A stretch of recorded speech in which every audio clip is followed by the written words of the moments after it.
ठाकरे बंधू एकत्र आल्यामुळे बाळासाहेबही मला आशीर्वाद देतील तर बहीण भाऊ एकत्र आले आहेत का हे 15 तारखेनंतर कळेल. फडणवीसांचा अजित पवारांसह सुप्रिया सुळेंना टोला.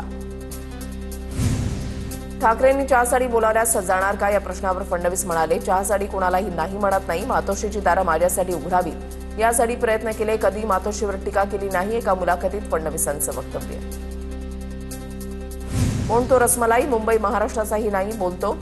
अण्णामलाई भाजपच्या मनातलं काळं बोलून गेले. ठाकरे बंधूंकडून भाजप नेते के अण्णामलाईंच्या वक्तव्याचा समाचार. उद्धव ठाकरेंकडून फडणवीसांना मुद्द्याचं बोला चॅलेंज. फडणवीसांशी डिबेट करण्यासाठी मी आदित्य ठाकरेंना पाठवतो, ठाकरेंचं वक्तव्य. शिवतीर्थवरील सभेतून राज ठाकरेंचा भाजपवर घणाघात. 2014 पासून अदानींना उद्योग, पोर्ट आणि विमानतळ दिल्याचा आरोप.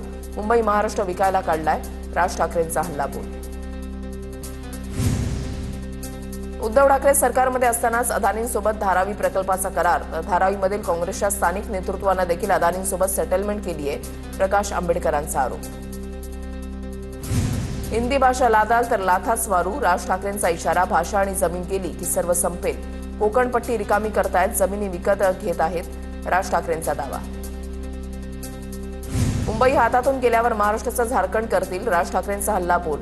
मुंबई गुजरातला जोडण्याचा प्लॅन सुरू, राज ठाकरेंचा आरोप. निवडणूक आली की भाजप हिंदू मुस्लिम मराठी अमराठी करतं. शिवतीर्थावरील सभेतून उद्धव ठाकरेंचं टीकास्त्र. तर देवेंद्र फडणवीस हिंदू आहेत की नाही, उद्धव ठाकरेंचा सवाल. भर सभेत आदित्य ठाकरेंकडून मुख्यमंत्री फडणवीसांची नक्कल. मोदी फडणवीसांचं मुंबईसाठी योगदान काय? कोस्टल रोडच्या भूमिपूजनाच्या फोटोमध्ये फडणवीस कुठे आहेत दाखवा, 3000 देतो, आदित्य ठाकरेंचं उत्तर.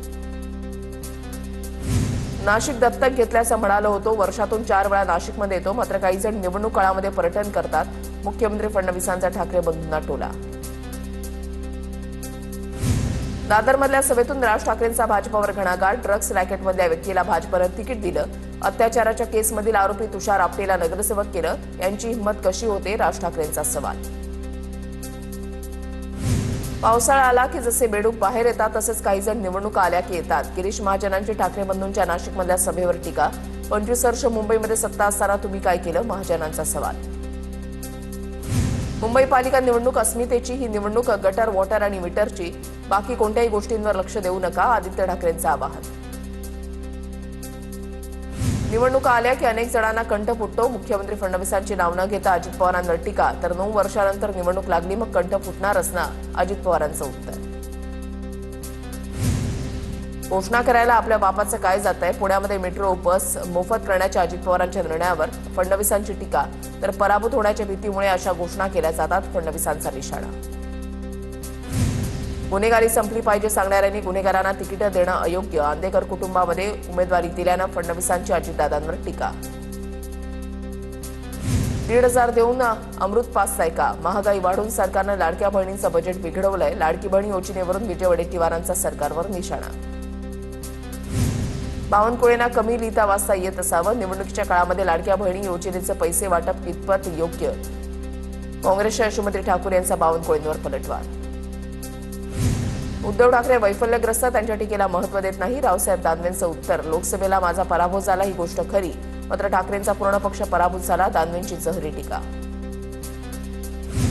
छत्रपती संभाजीनगरमध्ये पतंग कटणार. छत्रपती संभाजीनगरमध्ये सभेमध्ये उपमुख्यमंत्री शिंदेंचा एमआयएमवर निशाणा. छत्रपती संभाजीनगरच्या नामांतराला विरोध करणाऱ्या ठाकरेंच्या रशीद मामूला मतदान करणार का, शिंदेंचा सवाल. तर या निवडणुकीमध्ये इम्तियाज जलील यांना जलील करायचं. छत्रपती संभाजीनगरच्या सभेतून शिंदेंची टीका. कल्याण डोंबिवलीमधील मनसे शहर अध्यक्ष मनोज घरत यांचा भाजपमध्ये पक्षप्रवेश. तर लवकरच मोठा मित्र पक्षप्रवेश करणार. भाजप प्रदेशाध्यक्ष रवींद्र चव्हाण यांचं सूचक वक्तव्य. उत्तर भारताच्या संरक्षणासाठी भाजप सेनेशिवाय पर्याय नाही. वसई विरारमध्ये नितेश राणेंचं वक्तव्य. तर तुमच्या वडिलांनाही मराठी माणसांनी उभं केलं, मनसेच्या अविनाश जाधवांचं राणेंना उत्तर. अंबरनाथ विकास आघाडीमधून सर्व नगरसेवकांना व्हीप जारी. व्हीप झुगारला तर कारवाई करणार. राष्ट्रवादीच्या 4 नगरसेवकांना इशारा. उपनगराध्यक्षपदासाठी प्रदीप पाटील यांची उमेदवारी. नाशिकच्या मालेगावमध्ये मतदानापूर्वीच बंद ईव्हीएम बॅलेटचा व्हिडिओ व्हायरल. बंद मशीनवरच प्रशिक्षण आणि मार्गदर्शन केल्याचा आरोप. तर प्रशिक्षणासाठी वापरलेले ईव्हीएम मतदान केंद्रावर वापरत नाही, अतिरिक्त मनपा आयुक्तांची माहिती. जालन्यामधील भाजपचे माजी नगराध्यक्ष सुनील आरदड यांचा शिंदेच्या शिवसेनेमध्ये प्रवेश. आमदार अर्जुन खोतकर यांच्या उपस्थितीमध्ये पक्षप्रवेश संपन्न. मनपा निवडणुकीमध्ये उमेदवारी डावलल्यानं नाराजी. भाजपने एकाच घरात 2 उमेदवार देऊन निष्ठावंतांना डावलल्याचा आरोप. ठाण्यामध्ये माजी एन्काउंटर स्पेशालिस्ट प्रदीप शर्मा अपक्ष उमेदवार विकास दाभाडेंच्या प्रचारामध्ये सहभागी. प्रचार रॅलीमध्ये हास्यजत्रा फेम अरुण कदमचीही उपस्थिती. ठाण्यातील भिवंडी शहरामध्ये समाजवादी पक्षाच्या संकल्प सभेला मोठी गर्दी. अबू आझमी यांनी प्रचार सभेतून रईस शेख यांच्यावर तोफ टाकली. जालना महानगरपालिकेमध्ये बापलेख प्रचाराच्या मैदानात भाजपचे रावसाहेब दानवे आणि शिवसेनेच्या संजना जाधवांकडून उमेदवारांसाठी प्रचार. प्रभाग 16 आणि 22 मध्ये प्रचार शिगेला.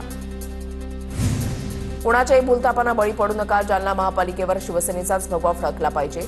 जालन्याच्या प्रचार सभेत शिंदेच्या शिवसेनेच्या आमदार संजना जाधवांचं मतदारांना आवाहन. पक्षाचा आदेश पहिला. उद्या भोकरदनला जरी जायची वेळ आली तरी तयार. जालन्याच्या प्रचार सभेतून भाजप नेते रावसाहेब दानवेंच्या कन्या संजना जाधव यांचं वक्तव्य. भाजपची अवस्था वाईट. बाहेरून आमदार बोलवावे लागतात. चंद्रपूरमधील सभेतून काँग्रेसच्या प्रतिभा धानोरकरांचा भाजपवर घणाघात. धानोरकरांनी भाजप आमदारांना भिकारी म्हणून संबोधलं. मीरा भाईंदरमध्ये भाजपकडून तिकीट नाकारल्यानंतर अपक्ष उमेदवार प्रीती पाटील यांची भव्य जनशक्ती रॅली.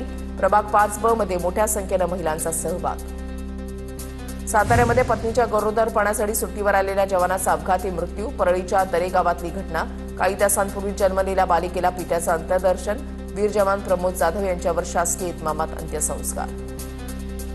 पंढरपूरमधील चंद्रभागा नदीच्या पुलावर भीषण अपघात. कंटेनर आणि ट्रॅक्टर पुलावरून खाली कोसळला. दुर्घटनेमध्ये 3 ते 4 जणांचा मृत्यू झाल्याची प्राथमिक माहिती. ठाण्याच्या मुरबाडमध्ये रिक्षा आणि टेम्पोचा भीषण अपघात. रिक्षाचालक गंभीर जखमी. मसा यात्रा चालू असल्यानं मोठ्या प्रमाणात या मार्गावर अपघातांची मालिका सुरूच. अमरावती नागपूर महामार्गावर ट्रकनं अचानक पेट घेतला. तिवसा शहराजवळील सॉफ्ट कॉर्नर परिसरामध्ये घटना. काही काळ रस्त्यावर वाहतूक कोंडीचं चित्र. बीडच्या आष्टीमध्ये अवैध गुटखा कारखान्यावर पोलिसांचा छापा. 9,50,000चा मुद्देमाल जप्त. धुळ्यामध्ये मांजामुळे दुचाकीवर बसलेल्या 7 वर्षीय मुलाचा गळा चिरला. शिरपूरच्या करवंद रोड परिसरामध्ये घटना. रुग्णालयामध्ये तातडीनं उपचार सुरू. चंद्रपूर शहराजवळ वाघिणीचा संशयास्पद मृत्यू. इरई नदीच्या पात्रामध्ये वाघिणीचा मृतदेह आढळला. मृत्यूचे कारण अस्पष्ट. वन विभागाकडून तपास सुरू. गोंदियाच्या तिरोडामधील खडकी डोंगरगाव परिसरामध्ये बिबट्याची दहशत कायम. बिबट्याला पकडण्यासाठी 4 पिंजरे बसवण्यात आले असून 50पेक्षा अधिक वन कर्मचाऱ्यांची गस्त. पुण्याच्या भोरमध्ये जय हनुमान केसरी भव्य बैलगाडा शर्यतीचं आयोजन. राज्यभरातून 500हून अधिक बैलगाडा मालकांचा सहभाग. शर्यतीचा थरार पाहण्यासाठी शौकीनांची मोठी गर्दी.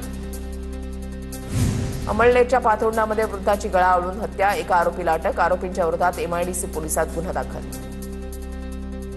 छत्रपती संभाजीनगरच्या पैठणमध्ये दुचाकीस्वारावर तलवार आणि लाठ्याकाठ्यानं हल्ला. हल्ल्याची घटना सीसीटीव्हीत कैद. जखमीवर पैठणच्या शासकीय रुग्णालयामध्ये उपचार सुरू. हल्ला करण्याचं कारण अद्याप अस्पष्ट. जळगावच्या यावलमध्ये 6 वर्षाच्या चिमुकल्याचं अपहरण. चुलत काकानेच अपहरण केल्याचं तपासामध्ये उघड. चिमुकल्याची सुखरूप सुटका करत आरोपी काकाला अटक. खंडणीसाठी पुतण्याचं अपहरण केल्याची माहिती. मुसळच्या श्रीरामनगर परिसरामधील मांजा विक्रेत्यांवर पोलिसांचा छापा. कारवाईमध्ये हजारो रुपये किमतीचा नायलॉन मांजा जप्त. नायलॉन मांजा विक्री करणाऱ्या विरोधात भुसावळ पोलीस स्टेशनमध्ये गुन्हा दाखल. हिंगोलीच्या वसमतमध्ये वसुमती मॅरेथॉन खुल्या स्पर्धेचं आयोजन. आमदार चंद्रकांत नवघरे प्रतिष्ठानच्या वतीनं स्पर्धेचं आयोजन. स्पर्धेत मराठवाड्यासह राज्यातील कानाकोपऱ्यामधून स्पर्धकांचा सहभाग. मकर संक्रांतीच्या पार्श्वभूमीवर येवला शहर पोलिसांकडून चोपदार बस्ती परिसरामध्ये कारवाई. पोलिसांकडून 104 रील्स जप्त. नागरिकांनी सुरक्षिततेच्या दृष्टीनं कापसाच्या मांज्याचा वापर करावा. पोलिसांचं आवाहन. गोंदिया जिल्ह्यातील कायदा आणि सुव्यवस्था बिघडली. जिल्ह्यामध्ये 760 लोकांमागे 1 पोलीस असल्यानं कायदा आणि सुव्यवस्था अबाधित ठेवताना प्रशासनाची कसरत. सद्यस्थितीमध्ये गोंदिया पोलिसांकडे 2000 मनुष्यबळ असल्याची माहिती.